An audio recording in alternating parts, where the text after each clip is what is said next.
ధనత్రయోదశి శుభాకాంక్షలు. అందరూ మంచిగా దీపం పెట్టుకొని అమ్మవారికి మంచిగా ముక్కు క్లీన్ చేసుకొని మంచిగా గడప ముందు జాజు వేసి మంచిగా అలికి ముగ్గుతోని అలంకరించుకొని గడపని కూడా అలంకరించుకున్నాను అనమాట.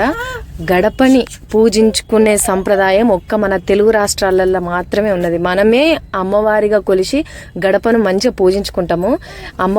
గడపను పూజించుకోవడం అంటే సాక్షాత్తు లక్ష్మీదేవిని ఇంట్లోకి ఆహ్వానించినట్టే అనమాట. ఎందుకంటే మన ఇల్లు చల్లగా ఉంటేనే మనం చల్లగా ఉంటాం. ఇల్లు మంచిగా ఉండాలంటే ముందు గడప మంచిగా ఉండాలి. సో గడపను పూజించుకొని అమ్మవారిని ఆహ్వానించామన్నమాట.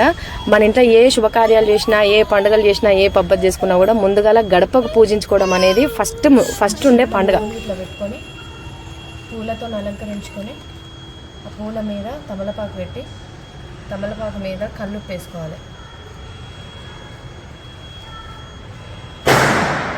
తమలపాకు ఎక్కడతో చెప్పు. ఈ తమలపాకు కూడా మా చెట్టుదే అనమాట. మాకు చెట్టు ఉంది, అది సాయంత్రమే కట్ చేసి పెట్టేసుకున్నాను నేను. అంటే నైట్ టైము చెట్ల మీద చేయవద్దు కదా.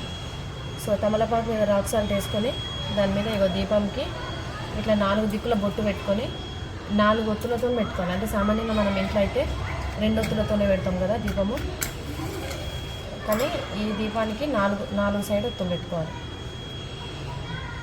ఎప్పుడు దీపాన్ని డైరెక్ట్గా అగ్గిపెట్టతో పెట్టొద్దు. అయితే క్యాండిల్తో కానీ లేదంటే ఇగో ఇట్లా మనం ఒక దీపం పెట్టుకొని ఆ దీపంతో పెట్టేసుకోవాలి, ఒక వత్తి దాంతో.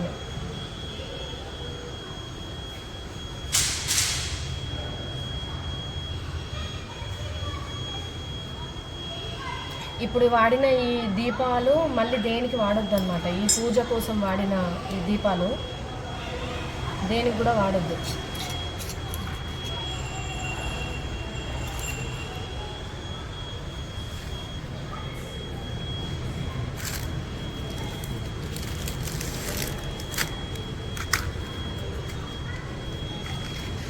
చాలామంది ఏం చేస్తారంటే దీపం పెట్టిన తర్వాత అగరవత్తులు దీపానికి పెట్టేస్తారు. అట్లా పెట్టొద్దు. అట్లా పెడితే దీపాన్ని అవమానించినట్టు. మళ్ళీ కావాలంటే మీరు అగ్గిపెట్టెతో డైరెక్ట్గా ఈ అగరబత్తులన్నా వెలిగించుకోవచ్చు, కానీ దీపానికి ఎప్పుడు అట్లా చేయొద్దు.